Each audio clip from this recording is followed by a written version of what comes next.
Patel, VP Menon और Lord Mountbatten ने मिलकर 552 देसी रियासतों को तो मिला दिया, लेकिन चौपट कर दिया कब? जब भारत का संविधान लागू हुआ 1950।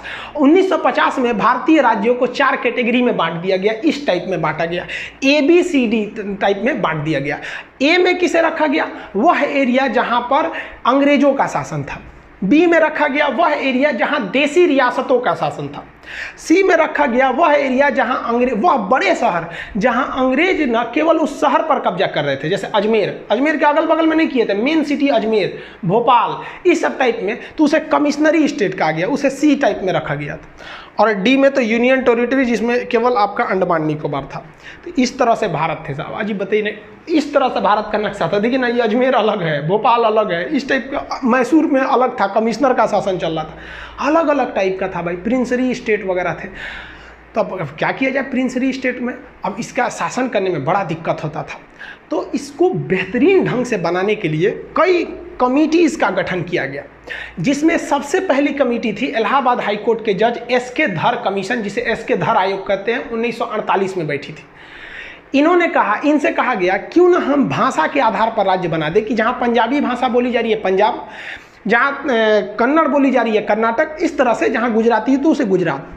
तो एस के धर ने कहा कि ये सरासर गलत होगा। तो उसके बाद एक और कमेटी उसी साल गठित की गई, JVP, जवाहरलाल नेहरू, वल्लभ भाई पटेल और पट्टाभी सिद्धारमैया। ये तीनों लोग की समिति ने भी कहा कि भाई भाषाई आधार पर राज्यों का गठन नहीं होना चाहिए, उन्होंने भी इसका विरोध किया। लेकिन इसी कड़ी में एक बहुत बड़ा मोड़ आ गया। मोड़ आया 1952 में। 1952 में ये वाला एरिया मद्रास था। देखिए कितना बड़ा था ये एरिया मद्रास। तो मद्रास से काट कर यहाँ आंध्र प्रदेश बनाने की बात चल रही थी कि ये एरिया आंध्र प्रदेश बना दीजिए, हम मद्रास में नहीं रहेंगे।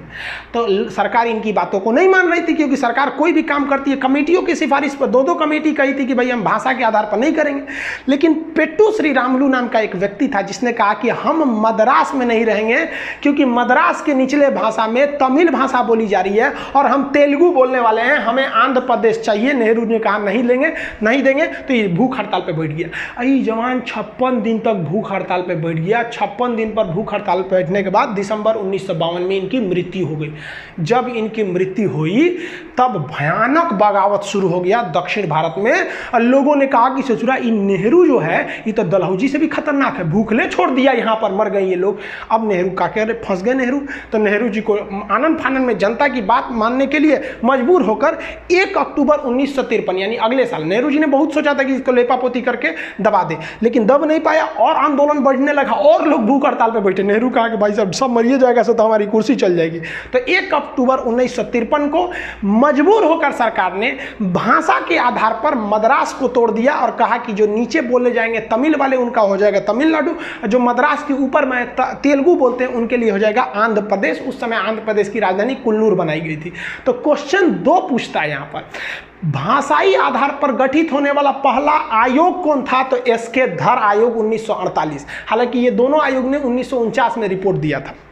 और भाषाई आधार पर गठित होने वाला पहला राज्य कौन सा था? तो पहला राज्य हो जाएगा आंध्र प्रदेश। जैसे ये राज्य बना, देहात में कहा जाता है छुए के छुअनी लग गई, मतलब किसी चीज को टच कर देता आदमी परख जाता है।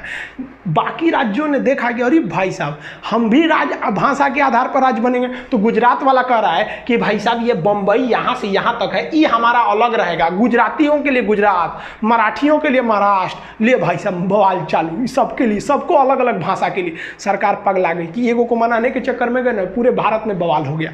इसलिए सरकार ने सोचा कि हम सुप्रीम कोर्ट से सलाह लेते हैं।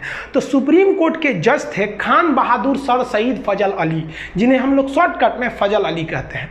तो सुप्रीम कोर्ट के जज फजल अली के नेतृत्व में एक आयोग का गठन किया गया और उन्हें कहा गया कि आप डिसीजन लीजिए कि देश का भविष्य किसमें ठीक है, भाषा के आधार पर किया जाए या क्षेत्र के आधार पर किया जाए। तो फजल अली आयोग में 3 सदस्य थे, एक फजल अली थे, 2 अन्य लोग थे। इसका गठन 1953 में हुआ था, लेकिन ये 2 साल बाद रिपोर्ट दिया था, 3 साल बाद 1956 में। याद रखिएगा गठन 53, 56 पूछता है, ज्यादातर रिपोर्ट पूछता है 1956 में। इसने कहा फजल अली आयोग ने कि भाषा के आधार पर राज्यों का गठन कर देना उचित है। गुजरात बोलने वाले गुजरातियों के लिए गुजरात दे दिए, मराठियों के लिए महाराष्ट्र दे दिए। लेकिन ऐसा कानून नहीं होना चाहिए कि जिन्हें गुजराती नहीं आती है वो गुजरात में नहीं रह सकते हैं, जिन्हें मराठी नहीं आती है वो मराठ में नहीं रह सकते हैं। वो सबके लिए रहेगा, यानी कि एक राज्य एक भाषा वाला कानून नहीं होना चाहिए। जो आज महाराष्ट्र के कई लोग ऐसे न्यूज में आ जाता है कि भाई महाराष्ट्र में रहना है तो मराठी बोलना है, हालांकि हम ग्राउंड लेवल पे नहीं जानते, जो ऐसे न्यूज आते हैं उसे हम लोग आपको बता रहे हैं। ऐसा नहीं होना चाहिए, पूरे देश में ऐसा होता भी नहीं। आप दिल्ली जाइए तो हर जगह के लोग रहेंगे। तो फजल अली आयोग ने स्टेट रीऑर्गेनाइजेशन सेटलमेंट कर दिया, राज्य पुनर्गठन कर दिया, और इन्होंने कहा कि इसी आधार पर आप राज्यों को बांटिए भाषा के आधार पर। और इस आधार पर इन्होंने जो बांटा, तो इसकी बात को कोई क्यों मानेगा? फजल अली के बात को हम क्यों मान लें?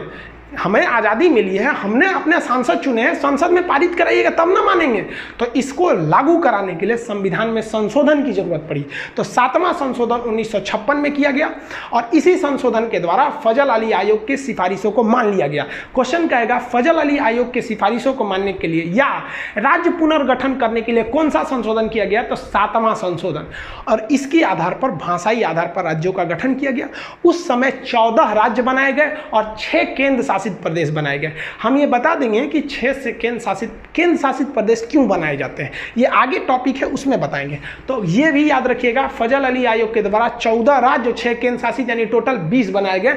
उस समय का ये नक्शा है 1956 का टोटल, ये इस हिसाब से। अभी भी गुजरात और महाराष्ट्र एक ही में थे, ये आगे जाकर फिर से अलग हुए। एक समस्या आई थी पंजाब के साथ। पंजाब बड़ा कॉम्प्लिकेटेड था, उसका पुराना नाम था Patiala and east Punjab state union, जिसे हम पेप्सू कहते हैं।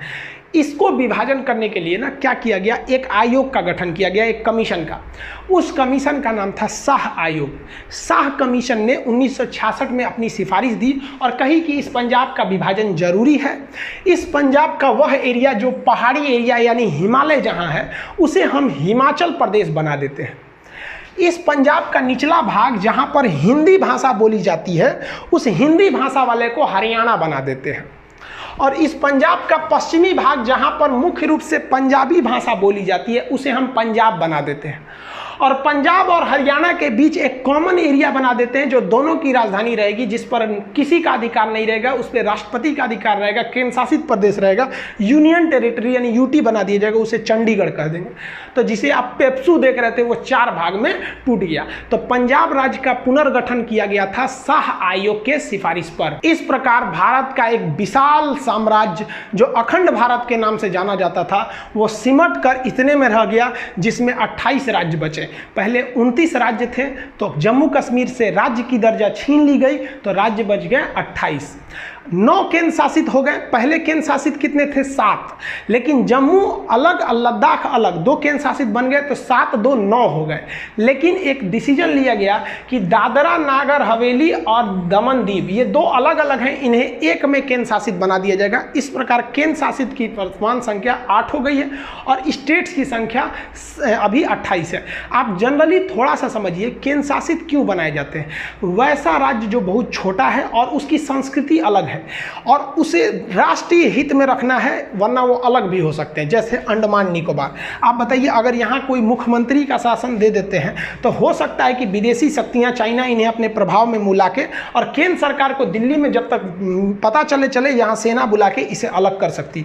इसलिए सरकार ने इसे केंद्र शासित बना दिया कि यहाँ मुख्यमंत्री रहेगा नहीं, सीधे यहाँ क्या हो रहा है ये दिल्ली डिसाइड करेगी। जैसे यहाँ लक्षद्वीप पाकिस्तान इधर से आके भी मिला सकता है, मुख्यमंत्री को पैसा वैसा दे देगा, कहा कि तुमको और कर देंगे, भाई कुछ भी हो सकता है। इसलिए कहा गया भाई साहब यहाँ तुम ताम झाम करबे नहीं करो, यहाँ का सारा डिसीजन दिल्ली लेगा। ऐसे ही पाकिस्तान यहाँ पे कर रहा था जम्मू कश्मीर में, मोदी जी ने कहा कि एक काम करे भाई, तुम राज्य रहबे नहीं करेगा, मुख्यमंत्री वगैरह नहीं रहोगे यहाँ पर। मुख्यमंत्री क्यों बनाए जाते हैं? वहाँ विधानसभा होती है, तो कह दिया भाई यहाँ का सारा शासन दिल्ली देखेगा। और यहाँ पर एक ठो असेंबली बना दी गई, जिसमें मुख्यमंत्री, जैसे केंद्र शासित के मुख्यमंत्री के पास ज़्यादा पावर नहीं रहता है, सारा डिसीजन दिल्ली से लिया जाता है। तो राष्ट्रीय महत्व का होनी चाहिए, संस्कृति अलग होनी चाहिए, देश की मुख्य भूमि से दूर होना चाहिए। कई रीजन है जिसे बनाए जाते हैं, इसके लिए संविधान में अलग प्रावधान है।